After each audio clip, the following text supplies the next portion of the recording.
نحمده ونصلي على رسوله الكريم اما بعد فاعوذ باللہ من الشیطان الرجیم بسم اللہ الرحمن الرحیم السلام علیکم ورحمۃ اللہ وبرکاتہ۔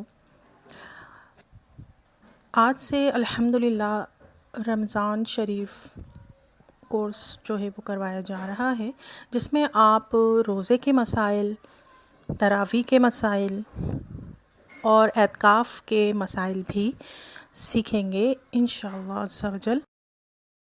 سب سے پہلے جو ہم جانیں گے وہ روزے کی تعریف ہے۔ روزے کی تعریف مسلمان کا عبادت کی نیت سے صبح صادق سے غروب آفتاب تک کھانے پینے اور جماع یعنی ہم بستری سے قصدن کے معنی ہے کہ اپنے ارادے سے، یعنی کہ جان بوجھ کر، اگر آسان الفاظ میں کہا جائے تو قصدن کے معنی ہے جان بوجھ کر رکنا روزہ کہلاتا ہے۔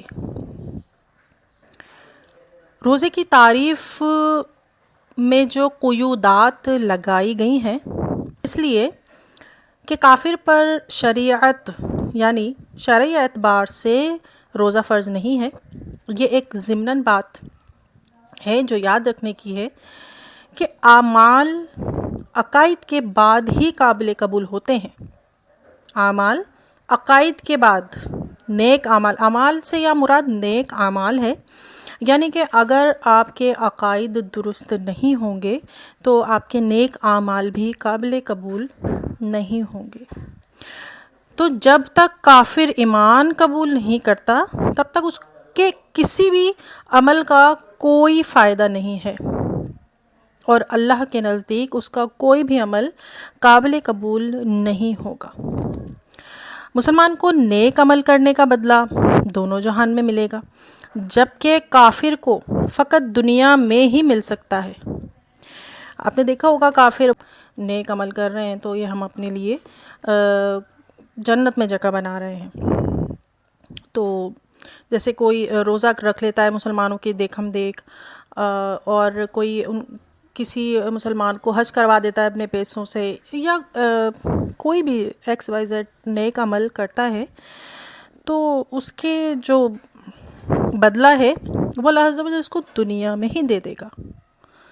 تو وہ کسی بھی صورت میں ہو سکتا ہے، جیسے اس کو اچھا کاروبار دے دے اللہ تعالیٰ، اس کو اچھی صحت دے دے، لیکن اس کو مرنے کے بعد اس عمل کا کوئی فائدہ نہیں ہوگا۔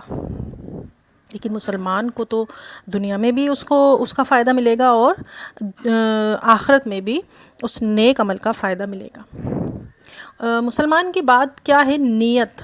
تو نیت کسے کہتے ہیں یہ سمجھ لیتے ہیں انشاءاللہ، کہ نیت کہتے ہیں دل کے پختہ ارادے کو، یعنی جو بھی کام آپ کر رہے ہیں 100% جو ہے وہ مضبوط ہونا چاہیے آپ کا اس میں ارادہ۔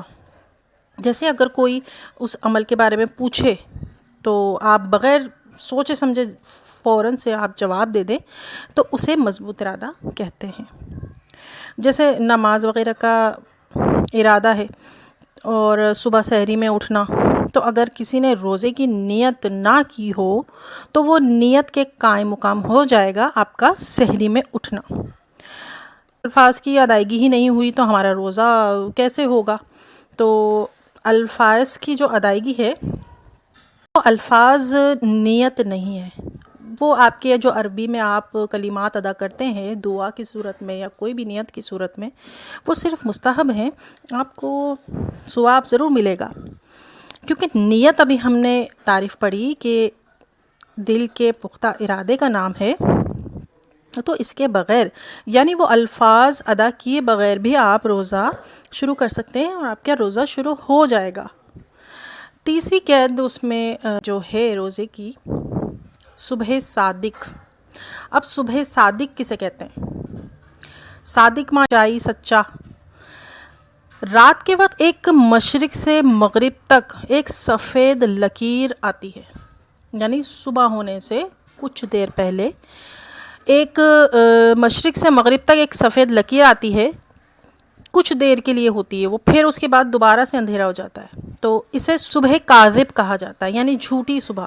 کچھ ٹائم بعد ایک روشنی کی لکیر دوبارہ آتی ہے، وہ نہیں جاتی، پھر اسے صبح صادق کہتے ہیں۔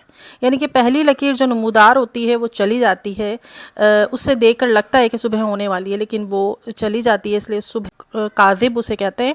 اور جب دوسری لکیر روشنی کی وہ آتی ہے تو تب اسے صبح صادق کہتے ہیں، کیونکہ وہ لکیر جو ہے وہ دوبارہ نہیں جاتی۔ لیکن اب تو ویسے بھی کیلنڈر میں آسانی ہو چکی ہے، ہمیں ٹائمنگ وغیرہ سب بتا دی گئی ہے۔ اس کے بعد ہے غروب آفتاب۔ تو غروب آفتاب کی کیا تعریف ہے کیا؟